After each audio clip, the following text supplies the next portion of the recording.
Hello, and welcome to Open Nurses Psychedelic Chat. My name is Wendy Marusic, and I'm one of the co-founders of Open Nurses. It is my pleasure today to be interviewing Leonie Wolff. Leonie has been an RN in hospital birth centers for 37 years. She has a parallel career developing and facilitating programs and retreats with a variety of focus, including for nurses. She's also an integrative nurse coach. Earlier this year, Leonie became a licensed psilocybin facilitator with Oregon's legal framework for psilocybin services. One of her specialties is working with healthcare professionals. It is my great pleasure to welcome Leonie Wolff. Hey, Wendy. Hey, great to see you. Good to see you too. So if anyone's tuning in live right now, pop into the chat where you're joining us from. I'm in New York City right now, and are you in Portland? I'm in Portland, Oregon right now, the other side. So, all right, so let's see. Why don't we start out? You can tell me the kind of the trajectory of your nursing career, and then, how did you get involved with psychedelics? Well, the nursing career, as you can guess by being in it for 37 years, started a while back. And really, I went into nursing out of a passion, and my passion was being with women and birth. I was really drawn to that. I wasn't drawn to nursing as such. I was drawn to helping women and birth. And I sat there in my early 20s thinking, okay, how am I going to do this in a different way? What does this look like? And obviously the pathway of becoming a nurse and a nurse midwife was what made sense. So I went to nursing school, became an RN, started working in hospital-based birth centers, always expected to become a CNM, but life and then ultimately choice happened. Okay. And I have now hung out as a staff nurse in birth centers for 37 years. And the other interesting thing that happened is even before I was a nurse, I was gathering women and their partners in my living room, teaching childbirth classes. And I was gathering women in my backyard under the full moons and the solstices and the equinoxes, really diving into earth-based spirituality. So those two things were happening at the same time. And slowly but surely what emerged out of that was just a love for gathering people. Early on, I called myself a teacher. Things I was interested in, like birth, I would do childbirth classes. And slowly but surely, next to being a nurse in the hospital, this other passion emerged, and that's just gathering people. Teaching, slowly but surely, I quit calling myself a teacher and I started calling myself a facilitator. I discovered an absolute love for the flow of what retreat can bring people. So over the years, and that too has been an over 30-year path. Over the years, I would offer first what I was most interested in. I'd dive into something, study it, and turn and offer it, or what I most needed, or where I myself stumbled. So those two things happened at the same time. And at a certain point, I realized that I really didn't want the lifestyle of a certified nurse midwife, and I was perfectly happy hanging out in the hospital birth centers.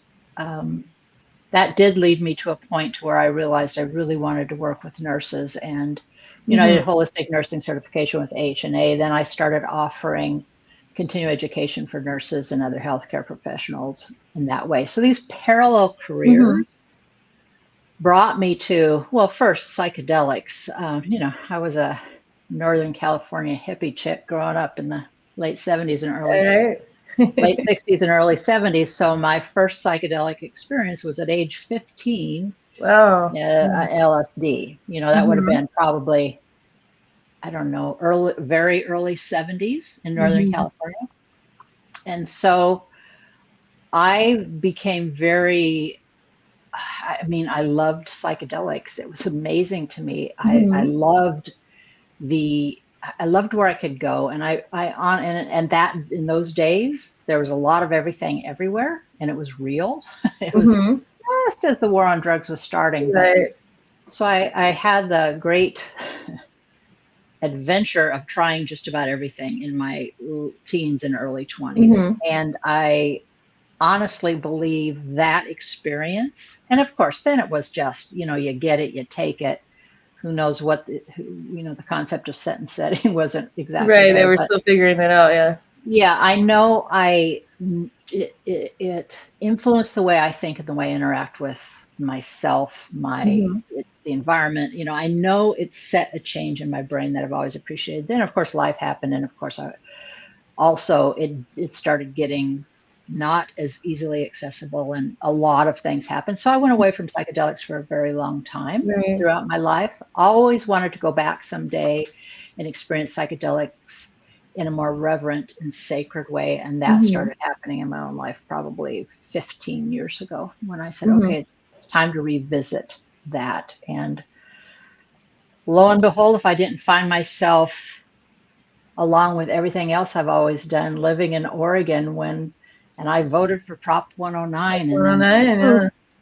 Yeah. the hippie chick back in Northern California and me never would have believed in a million years that I would have this opportunity. And I really, and that's what we're here really chatting about today, is what Mhm. does it look like? And for Right. me, I had to sit with it and say, do I really want to go out? And I was interested. Of course, I was interested, but do I Mhm. really want to go out and do a deep dive into something and step into a legal framework Right. that at this point in my life? And the answer was yes. Mhm. And it's been interesting. I started my training, it will have been, a year ago in July. So it's just been a little over a year that I actually stepped into the training, and Okay. I've Right. been licensed since March, April, I think. Mhm. So it's been very, very interesting. Let's just put it that way. Yeah. Can you tell me a little bit about the training, or how? So, What are the and requirements? Or yeah. the state of Oregon, for anybody who doesn't know, it was put in front of the voters. Do we want to create a, a framework that allows people to experience psilocybin within a facilitated framework, a legal framework in this state? The voters said a resounding yes. Mhm. Then what happens, and you have to figure out what that looks like and what that, so some really amazing people, fortunately, some of whom were also the people who created the training program I was in, started Mhm. creating that framework. And a piece of it is that there's 8 different basic units that need to be in any training program. It has to be certified by the state. Mhm. And there's a 160-hour requirement. 40 of those hours are considered practicum hours. So 120 classroom, which in Mhm. my Okay. program was partially in person, partially online. Obviously, the practicum was in person. Mhm. So it's a 160-hour training. Okay. Yeah. The state of Oregon does not require any kind of license or background. Obviously you get a background check, but it's not like you have to be a health professional. It's not like you have to be anything other than you pass the background check, pass your Mhm. training, and take a test. So that's that piece of the Oregon framework. And then Mhm. it's not, a lot of people think, oh, does that mean you can go down in the corner and buy mushrooms? No. It's a facilitated process of being with somebody through a journey with psilocybin mushrooms.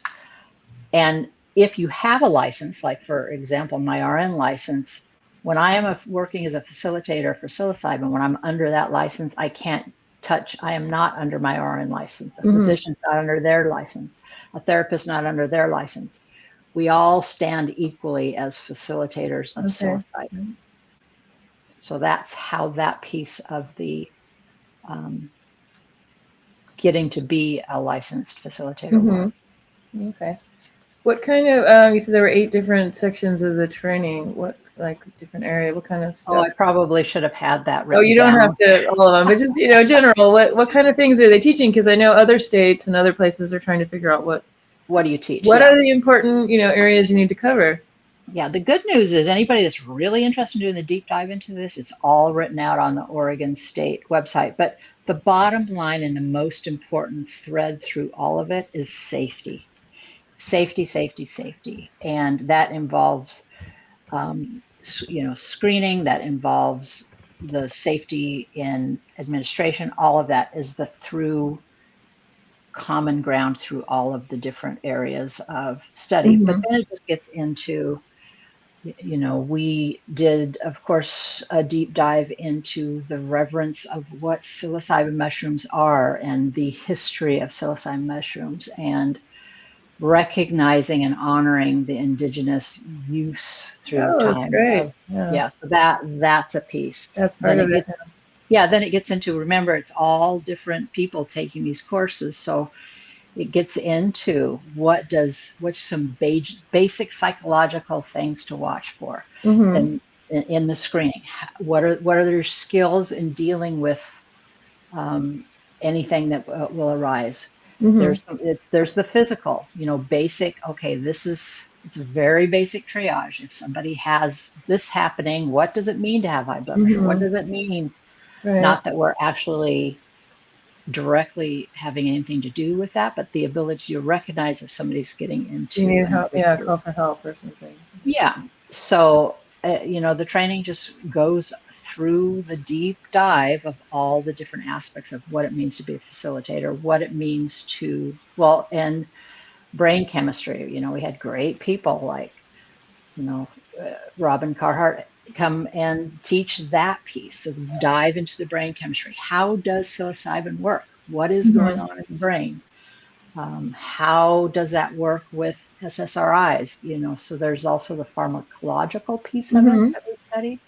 So a lot of, the same kind of things we study to become nurses, plus the heart and spirit, plus the basic skills around how to guide, or how the term in Oregon is facilitate, how to facilitate someone through a psychedelic journey. And being a facilitator in Oregon is very directly termed as non-directive. Kind of backwards way of saying that, but we are tasked to be non-directive. In other words, we're not therapists. Right. We're not there to tell them how to do it. Right. So do you feel like it was comprehensive enough to get started? Well, I mean, you're never going to be able to teach everything, right? I mean, here's the interesting thing for our reason being here today. Our reason being here today is being nurses and psychedelics. Here's what I will tell you. I was in an amazing program. Again, many of the people who created this program were the same people who were the architects of the framework with the state. So they were very involved with creating Prop 109. So I felt very honored to work with many of them and learn from many of them. All of our educators had, and then that begs the question, how can you be an educator in this and technically have experience? So of course, all of the experience came with people working in the quote unquote underground, however we want to term that, and bringing each one of their skills. But as I went through the training, and most of in our training program, there were a lot of educators and guest educators, and we had amazing people presenting over time. But then we had our core educators, but probably the majority are therapists. They're coming out of more of a therapy background. And I sat there for 6 months as a nurse, watching and listening through the lens of being a nurse. And the thing I kept telling myself and seeing and hearing and feeling is I'd sit there quietly and they'd be teaching some aspect of, this work. And I'd sit there and think, nurses do that. And then the next thing would come up, and I think, nurses do that. And then the next thing would come, we do that. And I honestly believe, not just because I am one and I'm in this, sitting with all of you right now, we are uniquely prepared to do this kind of work, because all of the things that can arise and all of the way, I mean, if you think about it, we always, when we're working with our patients, we're meeting them exactly where they are and responding to what's showing up. And that's a pretty good definition of what a psilocybin facilitator does. Right. So, I agree. Were there any other nurses in your training cohort? There were a couple.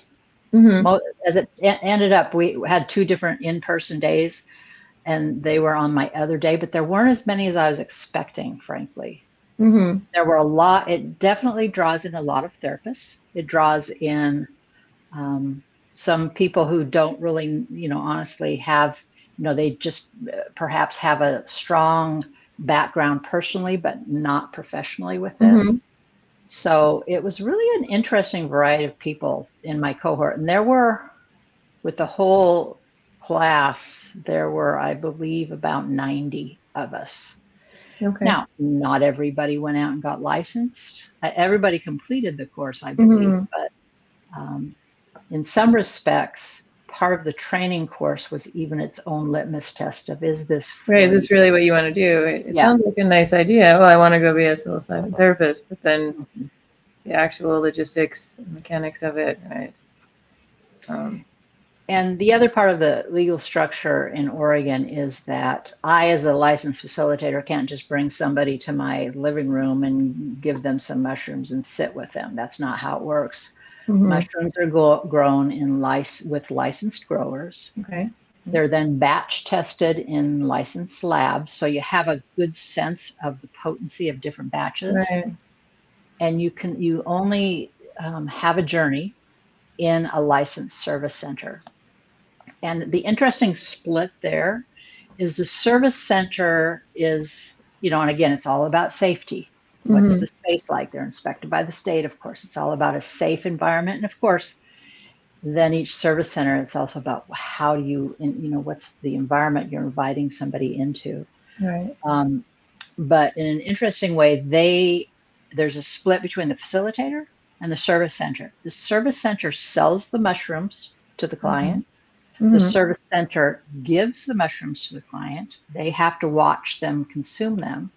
Mm-hmm. I, as a facilitator, have nothing to do with the actual mushrooms. And it's created, honestly, sitting sometimes and thinking about, man, this is the Wild West. You can have people do a 6-month program, go out and get a license, and it's going, there's people who should not be doing this work. Mm-hmm. In an interesting way, what's happened is the service centers are kind of the gatekeepers. You don't just, service centers are doing, I think in general, from observing and being involved with them, a pretty good job of being the gatekeepers. They're not just going to, because they are the ultimate responsible entity. Right.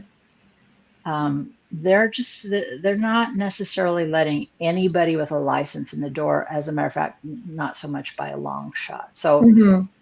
a year ago, I didn't quite understand how that part was going to look, but the service center are the gatekeepers. They get to choose who comes in. And then once you're brought in, or is there like a preceptorship kind of thing, or you? Somewhat. It's more the value of the service center is there always has to be the service center representative there. Mm-hmm. So you're always. Are they in the room, or they're just in the building? They're in the building. Okay. And they have to remain in the building. But that person is there as your backup. For example, just even if you have to go out and use the restroom, technically you want to make sure somebody is tending that person during that time. And to answer about, mentorships or that does not exist in the actual legal framework. And that's a big, there's a concern about that. Right. You did mention there was 40 hours of practicum. So was that actually sitting with clients for those 40 hours or sitting with each other, or? That's sitting with each other. And there's no requirement that you consume mushrooms, but most of us did. And so that's, you're essentially pairing up and going through the entire process, because there's also the screening. There's the intake. There's a couple, there's the screenings to first, and some people screen out. Then there's an intake where you go deeper with that, with me as a facilitator, you as a client, we go deeper into, there's a very basic step the state requires. All of the service centers and, all of the facilitators I work have a deeper dive into why you're here, what's your background, because we want to make sure that, you're appropriate. Yeah. And then preparation sessions where we're diving in. So, there was with practicum, we just did all of that with each other. Right. Everything from the screening to the intake to preparation to sitting with each other. Right. And then we flipped. So. And we did it as a group. So it was that ends up being, it was a pretty intensive. And of course, our instructors were there. It wasn't like you were facilitating your partner by yourself. You're facilitating your partner with instructors around, with backup, and then a lot of, up till that point, of course, all of our discussions were hypothetical or and now you got to see it. People would share this has happened. I've had this experience facilitating. I've had this experience leading a group in Mexico. So there's plenty of that kind of conversation through the hard things, the amazing things, all about facilitation skills. How do you respond? But then we got to have the experience with each other to where we're not, when I'm with my person, we were 8 pairs. It was a big room, so it was done as a group. So then you not only got to have the hypotheticals, you got to say, oh, this thing happened. Right, and you got to see it replicated around the room. Yeah, and then discussing it. Right. So it was kind of a 2-tiered thing. We're having the experience to have the experience, but then we're studying the experience that we all had together. Right. So, yeah, I had a similar experience with I've done some ketamine trainings, and usually they're optionally, experiential. You can participate, but we did a whole, room full of people all dosing in pairs, and you're tending to your partner, but at the same time, you can observe what's happening around the room because, different people respond different ways, and if you only had the experience of your one partner, you can see the whole range of things that can happen. And even at the same time with the same music playing, right? It's interesting to see how different things respond. To bring it back to nursing a little bit, since we are at psychedelic nursing group here. So you started touching on it, but about what do you think the different perspective that nurses bring and, our training and how our nurses, we agree they're awesome. But what are the unique, things? Well, I go back to, and it's been very interesting to me, and even my own past history with doing a lot of retreats and workshops and calling myself a facilitator. I've always examined, what does that mean? What is different from facilitation than teaching? And at a certain point, I really started looking at what we do as nurses and going, this is all facilitation. I mean, my own personal experiences with birth and babies, which, I can't imagine anything quite so close to a psychedelic journey as birthing a baby. But it doesn't matter. Yeah, it doesn't matter. I mean, I've had many, many, many conversations with other nurses about what do we see? Right. And I'll say it again, we have incredible assessment skills, both with our eyes, our knowledge. If somebody's getting really flushed and are breathing a little fast, that what's happening there. We have those assessment skills, but we also have this innate ability to have a sense of what's going on in the room. We have a sense of where our patient is coming from.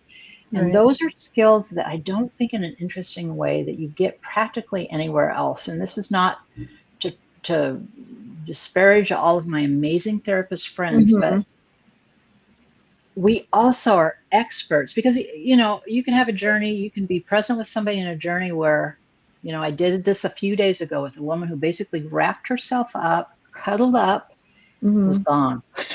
Barely said anything for 6 hours. Yeah. But you can also have those journeys where somebody is struggling and somebody is coming out of something, or they're reacting to something. What do we do all day long as nurses? We are experts at responding we can stay calm, cool, and collected in just about any circumstance. And that's an incredibly valuable thing to have, I think, as a psilocybin facilitator. Plus, we just have a really broad understanding. It was great fun. One of my favorite things about the training was, and I did plenty outside of the training, was just the deep dive into the physiology of, the physiology of psilocybin and the brain, and how, that was fascinating to me. And as a there are many parts in our training where I was ahead of the game because I already had the basis of the physiological response. Nurses do it all. We respond physically, we respond emotionally, we respond spiritually. We have to be present with a human being as who they are that day and how they show up. And I think it's really important in many ways to remember that, to remember just how much we do. And maybe they're there for an appendectomy or to have a baby, or they're coming to the clinic because, they have COVID. Whatever we are interacting with our patients as a nurse, it's a holistic approach. We practice as nurses, no matter where we are, holistically. We're looking at all pieces of who they are. And that is by far the best way to show up for someone in any kind of psychedelic journey. And, Oregon, we're out here, we're the cowboys, we're the first ones, we're out here making mistakes, we're trying to figure it out, we're making it up as we go along. But we know, I think, and it's pretty exciting to think this, Colorado's coming on board as of January 1st. Hopefully, perhaps not as quickly as all of us would like, but things will be changing. And I do see nurses as a core partner in all of this because we do interact with human beings in a holistic way. And we have multiple layers of skills to bring to the surface, to bring to the game. Yeah, I think sometimes as nurses, we forget just how skilled we are. If you're hanging out with lots of other nurses, and it's just normal to be able to hold space for all these things all at the same time. You're managing the emotional dynamics and the physical dynamics and, interpersonal things, all. It's just a normal part of your shift, if you're working in a hospital. It's been interesting for me now. I was a bone marrow transplant nurse for 14 years, mostly working night shift. So I could hold space more and have those conversations and have a little more time to sort of do the therapy with patients. But now I'm working as psychiatric nurse practitioner and working with a lot of psychiatrists in the consult service in the hospital. And there's just a palpable difference, even though they have more psychiatry skills, not able to read the room in the same way or just sort of be a grounded, neutral presence in the room, wanting to intervene, wanting to change things or getting uncomfortable, and we can feel that they're uncomfortable, versus like a nurse, you're able to be really uncomfortable and yet outwardly be calm. And see how that's such an overlap with psychedelic therapy too.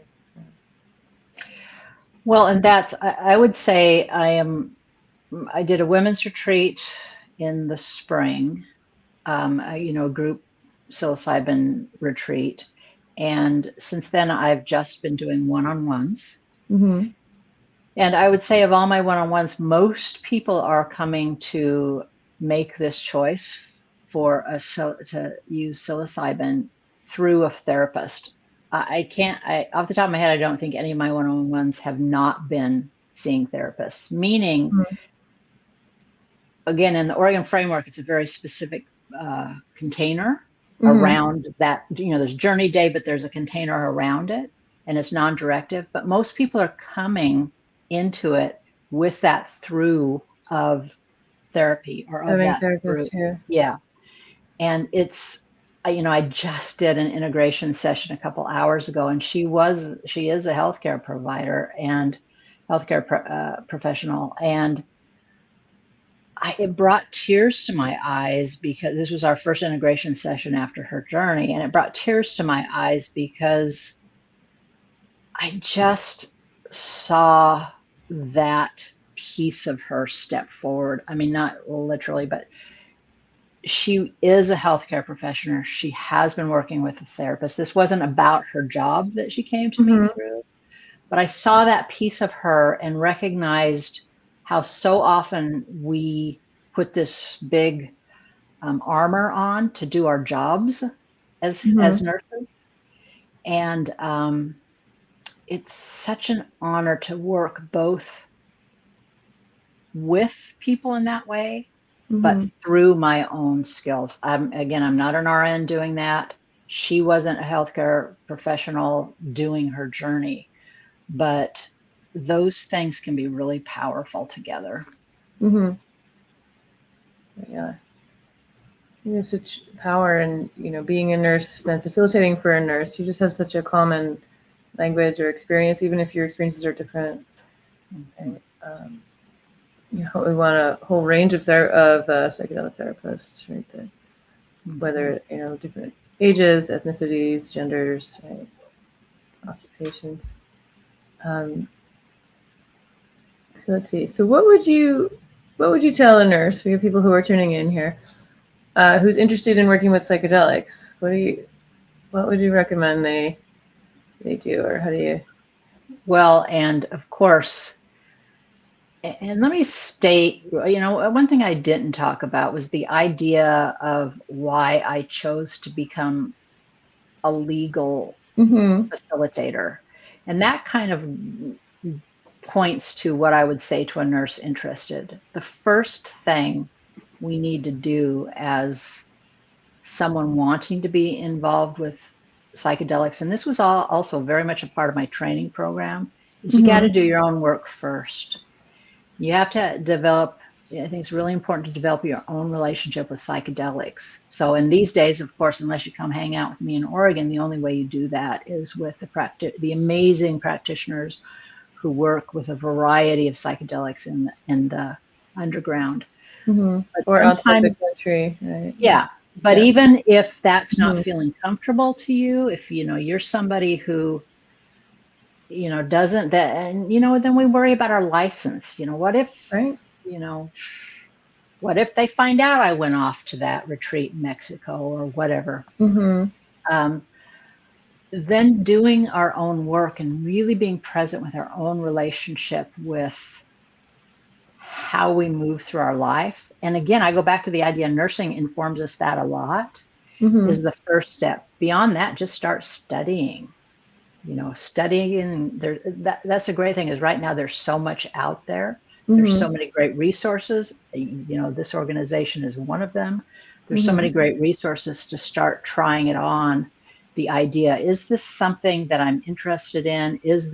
Are there any avenues for me to have the experience that I feel comfortable with? Are there other, I'm personally spoiled rotten. I live on the West Coast. And it's not like I don't feel comfortable talking about psychedelics even before I became licensed. But not everybody's in that world. And that's the value of something like, Open Nurses, to be able to really reach out and start to network a bit, chat with people, have conversations, check what's going on in your own state. What legislation is in the pipe, on the pathway towards legalization in your state. There's quite a number of states, and I've lost track. I know it's well into the high 20s of states that are looking at some kind of legislation. So, be involved with that. But I think, again, it starts with us. It begins with our own experience. It begins with our own relationship with the amazing, and also sitting as a white woman here, I need to be really clear. It also involves study into the history and the indigenous nature of these plant medicines. We're just taking them and doing stuff with them, but depending on who you are, of course, I don't know everybody that is listening to this now, but most of us are coming to this medicine not through a lineage. We're coming to it through a, hopefully heartfelt desire to be in service to the medicine. But I invite us to consider the lineage we offer psychedelics, the lineage we offer this work, is we are coming from the lineage of being nurses. Yes. It's an amazing thing we are all a part of. And it looks different for each one of us because we've all had different pathways through. But I love the idea of us claiming nursing as its own lineage of wisdom, of healing, of all of the above. So stepping into the psychedelic world with that lineage, I think, is an amazing thing for each one of us personally. Yeah, that's a beautiful vision. I can feel it. Yeah, there is such a powerful lineage of nurses, since the 1800s. Right. Yeah. Let's see. So you just touched on a little bit about, legality issues and things. What, other nurses you have to worry about, we are licensed, right? We have licenses, even if it's the state has decriminalized or legalized something, still federally illegal. The nursing boards are state run, but any concerns about your license? And you said when you're working in the centers, you're not using your licenses, but you are still licensed. So yeah, how do you feel about that? How do you protect your license? And has the Oregon Nursing Board said anything yet? And people are waiting for them to say something, but no, but there's some really cool people who are not waiting for the Oregon Board of Nursing to say something. They're approaching the Oregon Board of Nursing. And I'm not one of them, so I can't really speak to that.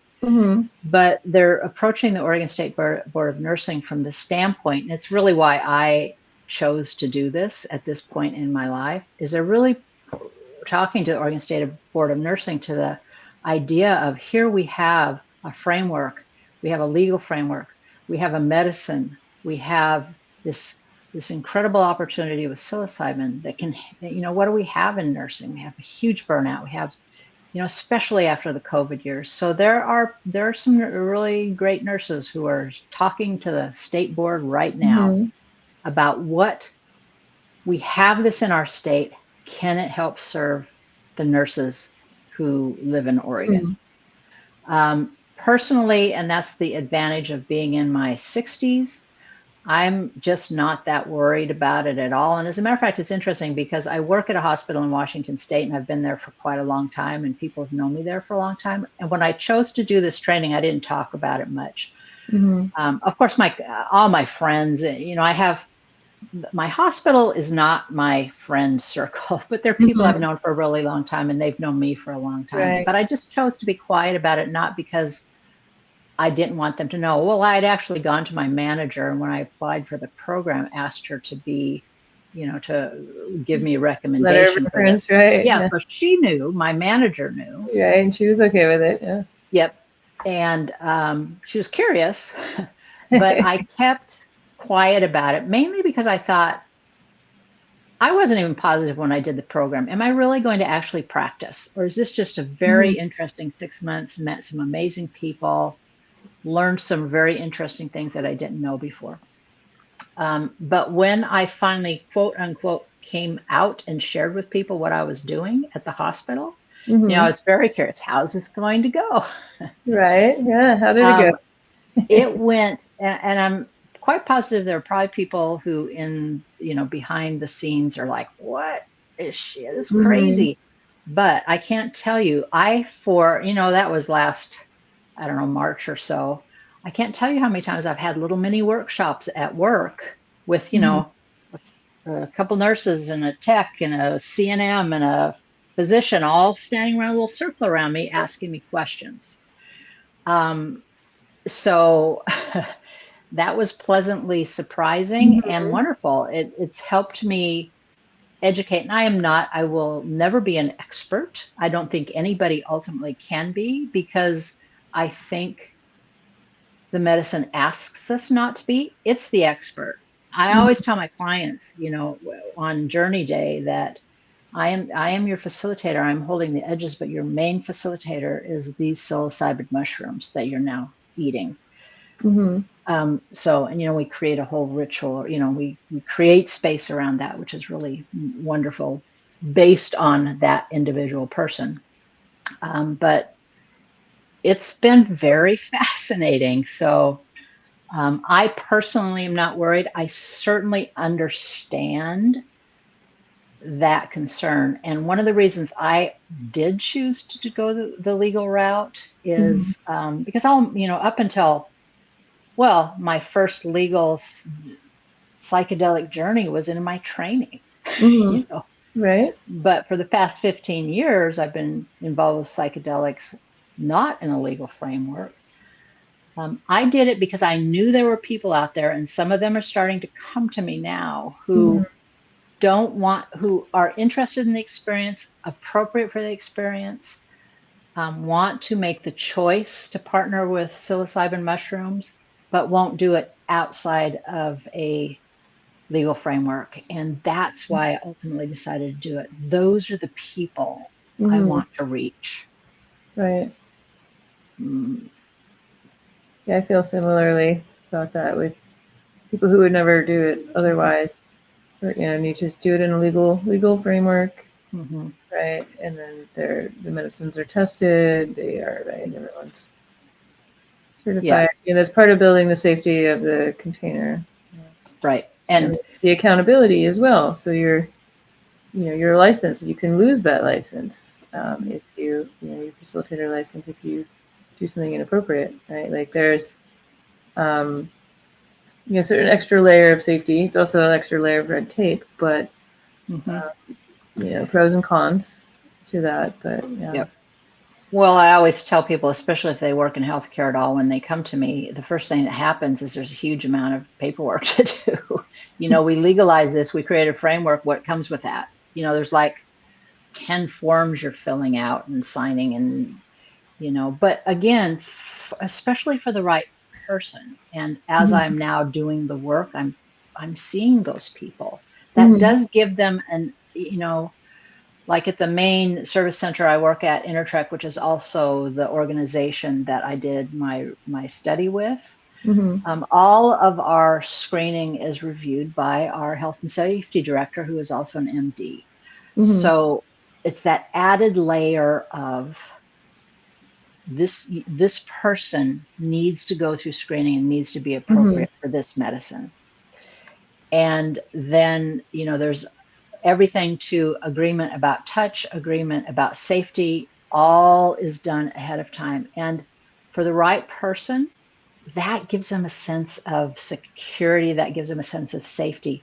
And my goal as a facilitator is when I am present with that person in the journey room, when he or she takes those mushrooms, that they feel safe enough and my presence is enough, and they've been prepared enough that they can allow the medicine, the psilocybin, to take them, to be their true facilitator and take them through where they hope or need or want or end up going. And I think for some people, if it takes more layers to get there, I'm willing to, Yeah, absolutely.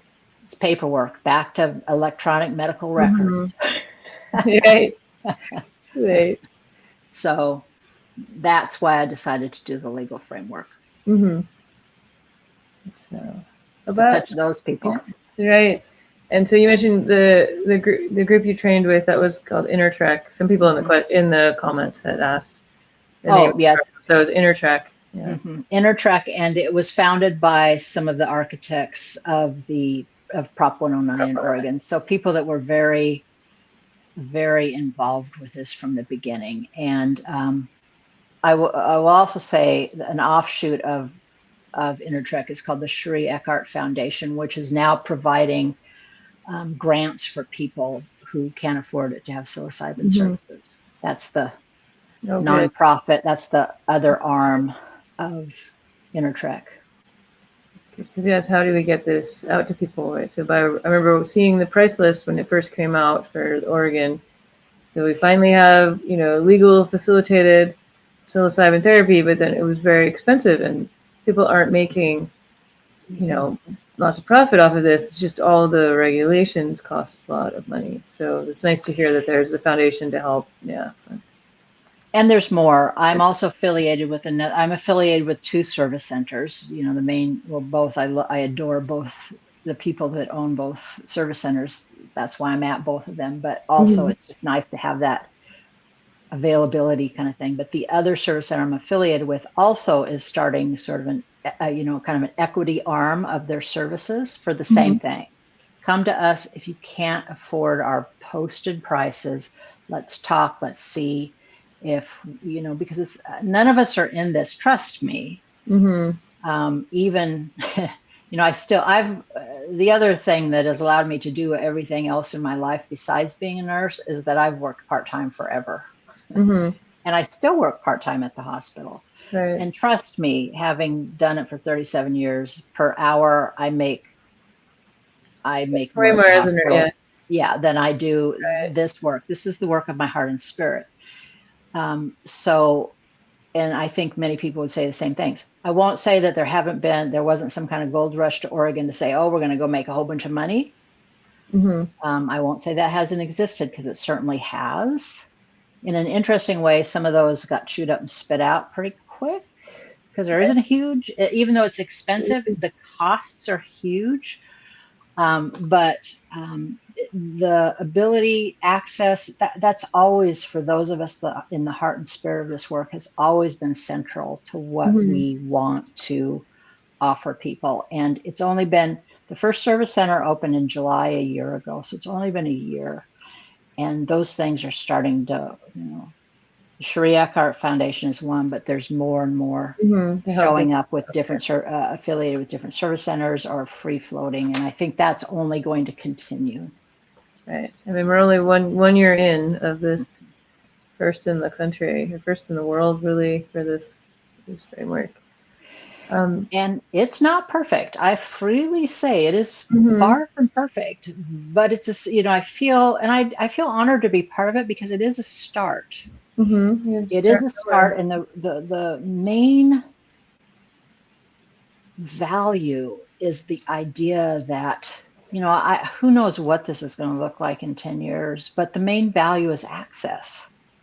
Mhm. We're a long way from, although I have to say, I was Mhm. at a service center with my client. It wasn't my client, but somebody walked into the service center, and because the mushrooms, it's like cannabis. You Mhm. pay for your services like anything else, but the mushrooms themselves you have to buy with cash, because that gets into the whole banking thing, just like the cannabis Oh, industry. right. Yeah. Somebody walked into a service center and flipped out her HSA card and bought her mushrooms with her HSA. Right. My jaw dropped. I'm like, wow. Now, Right. That I it's don't know. for cash is for your right healthcare. Yeah, it's for a supplement, I guess you could call it. But anyway, that's just a little aside. But point being, Yeah. it's not perfect. I certainly know what I wish worked better. Mhm.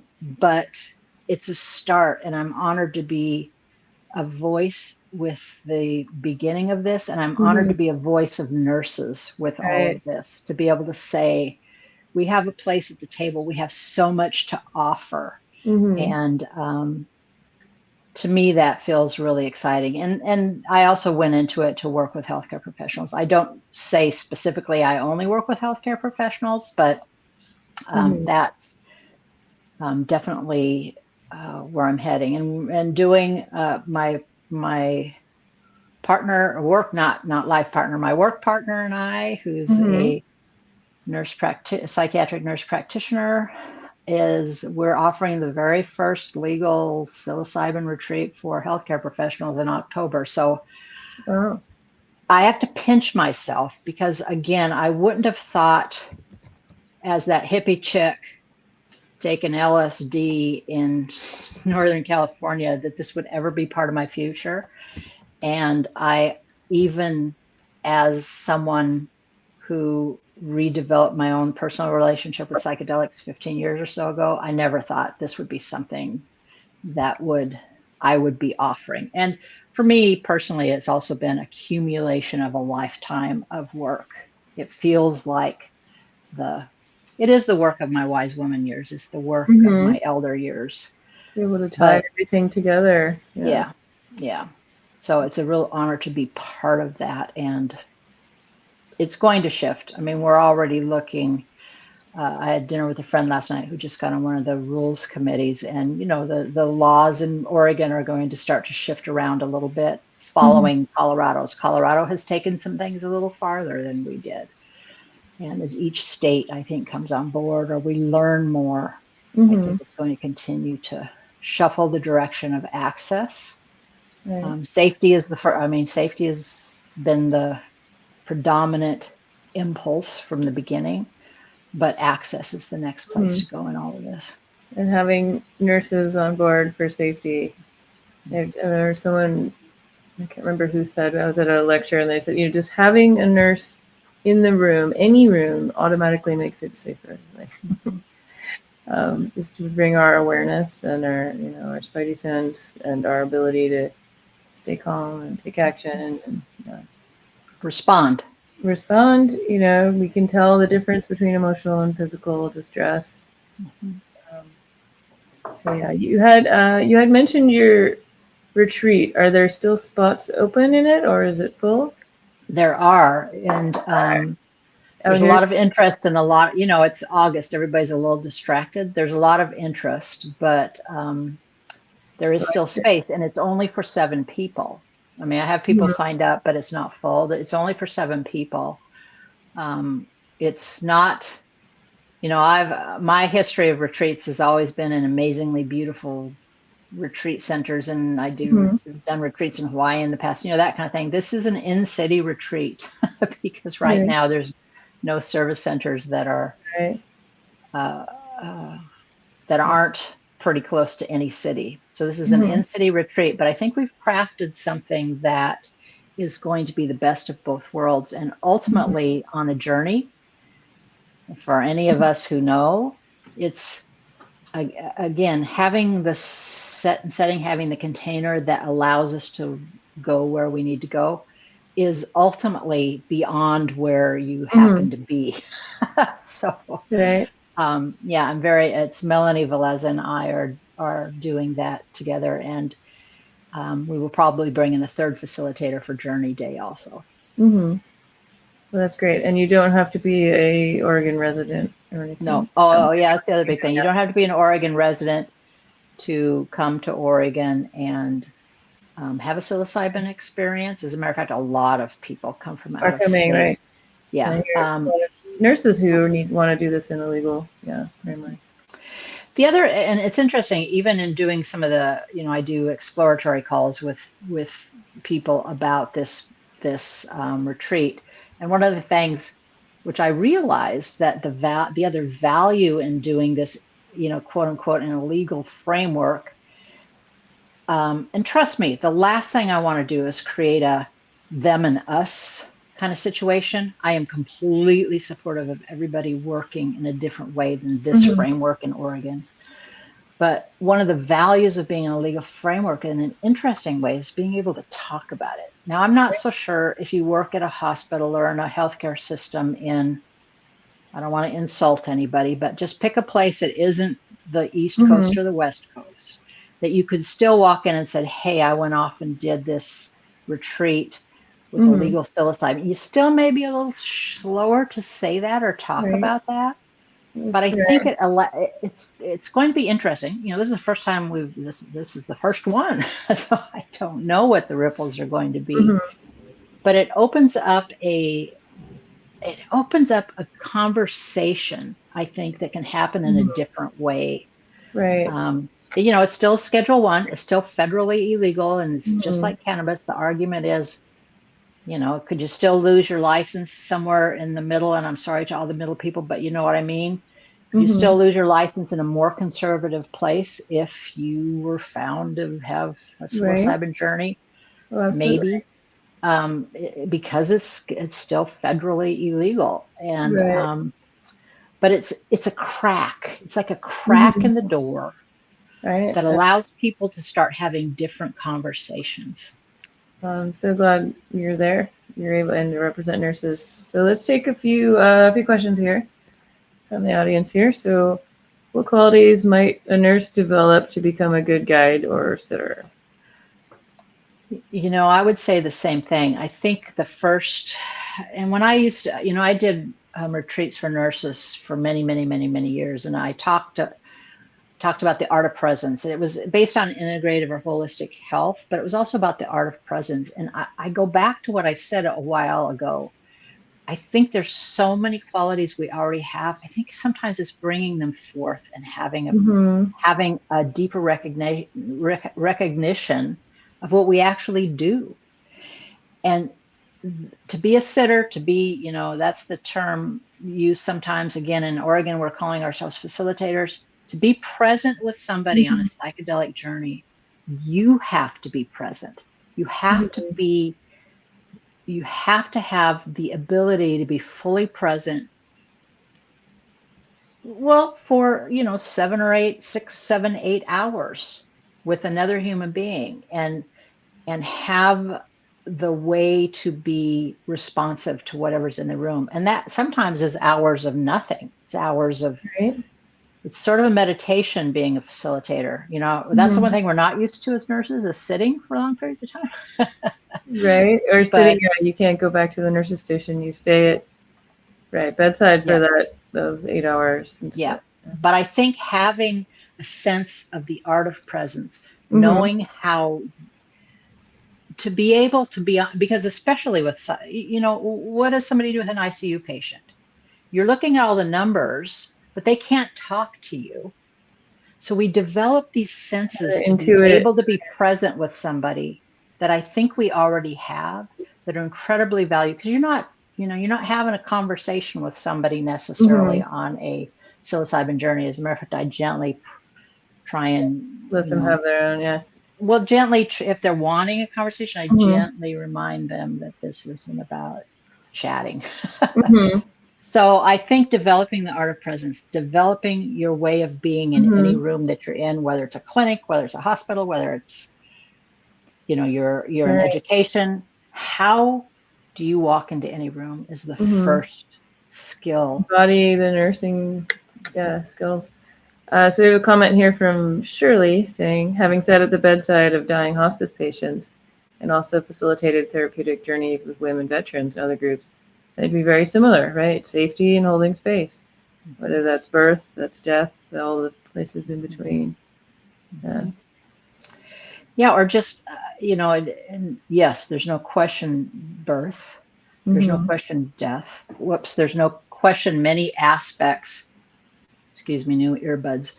There's many aspects of what we do that are present, but sometimes it's how often do we as nurses respond to, somebody comes in, even if you're working in an office, even if you're an educator and you have a brand spanking new nursing student in front of you, we help people through the difficult times. That's the other definition of being a nurse. We're present with people, often on sometimes the worst day of their life, sometimes the scariest day of their life, sometimes the scariest day of their life, and then the most amazing day of their life. But we are experts at guiding human beings through all aspects of what it means to be a human being. So yes, it is all very similar. And anybody that has done any looking at this, we know that the research around psychedelics and veterans is really powerful and profound. And I'm the one jumping up and down and saying we should be doing, there's been some.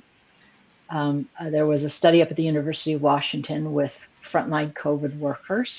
And I'm the one jumping up and down and saying, most, especially, and of course I keep defaulting to hospital because that's where I've been for 37 years, but I think statistically the largest number of nurses are in hospitals. Right? We just went through a pretty awful thing called COVID pandemic, and now everything's fine and we're all past that and everything's good. We're not wearing masks at work anymore, but there's PTSD living inside many of us. And I don't even necessarily mean the people who were, obviously the worst was people working in the ICUs or the COVID units, but all of us have a ripple from that. And I, not even just with psychedelics, but I'm somebody that likes to jump up and down and say, listen, this work we do is amazing. We have a lot to offer, but there's so much that we hold within us that needs to be moved through for us to remain healthy. Mm-hmm. So yes, all of the above. We're present with people. Oh, here we got something from, all right. I'm currently in the midst of my PMHNP at UW. What are some ways to start immersing myself in this area? So mostly nerding out with self stuff or get connected with others with similar passions. So that can tie into Open Nurses. We did a survey a little while back asking what people want from us. And we're going to start holding monthly meetups on Zoom starting next week. We're going to be doing the second Tuesday of every month for about an hour or so. Connect people on Zoom. You can find others who are near you. And our goal is we're going to start making some chapters of Open Nurses. So you can meet up with nurses in your local area and start doing your own thing, whether that's having reading groups or talking to politicians or, who knows what else. So as we're starting to wrap up on time here, we do have our favorite question I like to ask at the end. Oh, here we go. Andrew typed it in for us. If you could go back and give your younger self a bit of advice, what would it be? Man, I look at my life and I'm the reason I quote unquote only have an RN behind my name is I'm a big picture person, and I've never been one to like plan things out. I think if I gave advice to and a lot of what's comes to me because I'm interested in it and I go over here. And to look back at it, it seems a little scattered almost like, why didn't I go after that master's and have the, or whatever. To my younger self, I would say it's all pretty much going to work out okay. Don't sweat it quite so much. Mm-hmm. It will be hard at times, but it's still pretty much going to be okay because you have a habit. I'm talking to my 15-year-old self. You have a habit of finding really amazing people to hang out with, and that's what matters. And just keep doing that the whole way through. So I think that's what I'd say to my younger self. Just recognize that it's about the people in your life and just keep seeking out those interesting, cool people to hang out with. And don't worry about the map is kind of important, but on the flip side, lean into what you love, be with wonderful people, find your passion. You end up an old psilocybin facilitator. Right. You couldn't have chosen. This was not an option. You never know where you're going to end up. Yeah. Yeah. So, well, great. And of course, hanging out with you is one of those cool people I get to hang out with on occasion. So I'm very happy to be here today. And thank you for inviting me to this.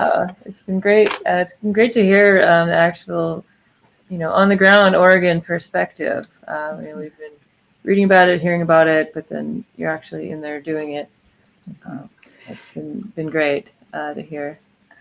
And again, the actual regulations and all of that are on the Oregon State website for psilocybin services. If you are the type that likes to read through stuff like that, it's very interesting, and you can get an even better picture. Okay, what does that really mean? I just keep using that term framework.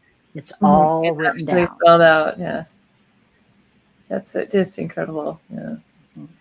All right. Well, thank you so much, and absolutely. And thanks everyone who tuned in live, and maybe we'll see you next Tuesday for our first little gathering online to see who shows up.